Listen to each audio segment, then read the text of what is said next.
After everything that happened in Lego Star Wars Rebuild the Galaxy, can Sig keep the world from falling apart? Let's talk about it.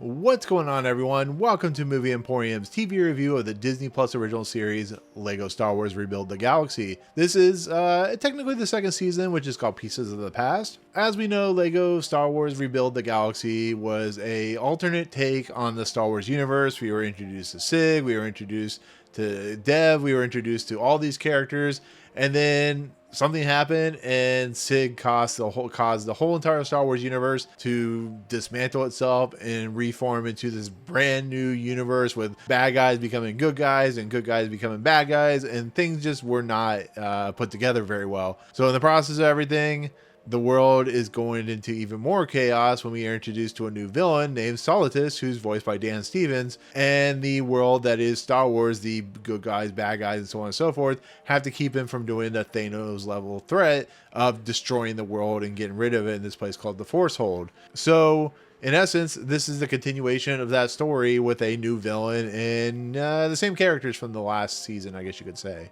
So the Lego movie franchise, when it comes to the movies and TV series and stuff like that, have been pretty successful and pretty fun and entertaining.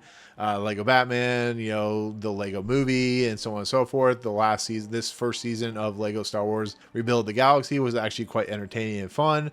So I was really excited to watch this new season because, it reintroduces these characters. It brings in more characters. It introduces a new villain, which may or may not have a past to Jedi Bomb and stuff like that. And I really like what Lego as a corporation, Disney as a corporation, have done to this version of Star Wars. It's a lot of fun to watch. And it also has like some heart and some meaning and some like positivity, but also some, how do we accept when fates and realities kind of shift on us and stuff like that. So there you go. Here we have the new 4-episode arc of this. Once again introduces the new villain voiced by Dan Stevens. And so what do I think about this overarching new season of this Lego Star Wars series? I think it continues the trend of being one of the best things they've done in quite a few years. They actually, for every character in this show, they actually bring back the voice actor that has either done the animated series, the live action series, and they've done a pretty successful job at it. All these characters are playing different versions of themselves, like alternate versions of themselves. So for instance, we'll see like, Lord Vader as Jedi Vader. We'll see,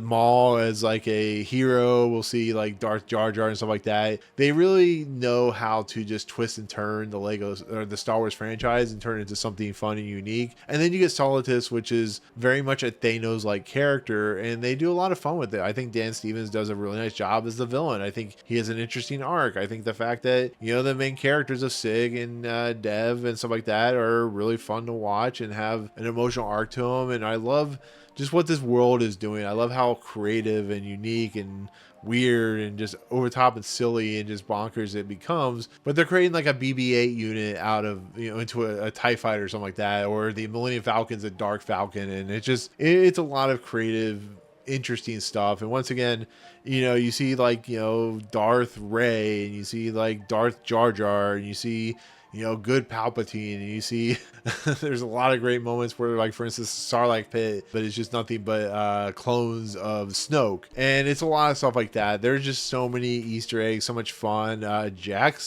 Jackson the rabbit is in this series. We see some really fun moments with, of course, R2D2 and C3PO. We see a lot of good stuff with just like the new characters involved. We just get this nice twist and turn, this nice unique take on this series that has been, something that has been fun to watch. It just, I don't know, I really just kind of enjoyed what I was seeing throughout this entire series. And like I said, it's digestible. It takes like an hour and 20 minutes to get through. And it really feels like they did a nice job of splitting it up, giving us some really tense moments. And, we get a thing called the Force Hold, which is this kind of alternate reality. Think of like the thing in Superman Phantom Zone in a lot of respects, where these characters are put into like a prison. It's very much aping off the Thanos situation, the idea of like they're put into another realm and so on and so forth. So that it's just a lot of fun to see. It's well written. There's a lot of fun characters. Once again, every actor known to man who has done a voice work for Star Wars in some form or fashion, whether it be James Arnold Taylor or Mark Hamill or Sam Witwer or Ashley Eckstein, or, you know, just on and on and on. Billy D. Williams, everybody who has been in Star Wars in some form or fashion is in the series. Alan Tudyk pops up, of course, is K2SO. And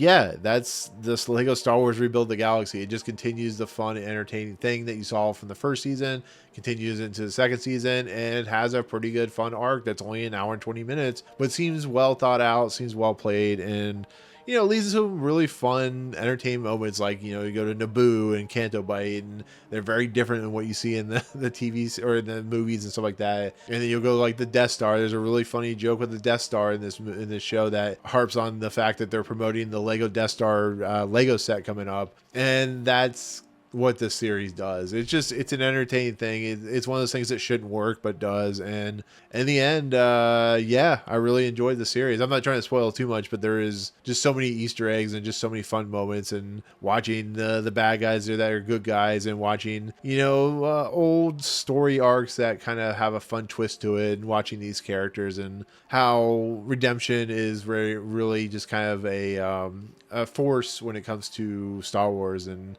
how to use that in different forms and factors. So there you go. Anyways, with that said, that is my take on it's technically the second season, but we'll just call it Star Wars, Lego Star Wars Rebuild the Galaxy, Pieces of the Past. It's such a long title. Definitely worth it. Definitely worth a watch. For my final score, I'll give it, you know, 9 out of 10. I think it's a lot of fun. It's not perfect. I mean, it's, you know, once again, it's cheesy and goofy and silly, but it has a lot of heart to it, more than some of Star Wars properties of this day and age.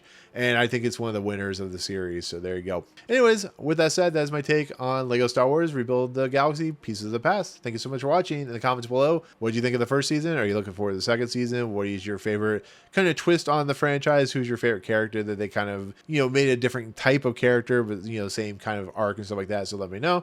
Otherwise, if you like what you see on this channel, hit the subscribe button to join Movie Emporium. Hit that notification bell top the fun's coming next. If you like this video, awesome. Hit that like button. And as always, we'll see you guys on the next video. Peace out, guys.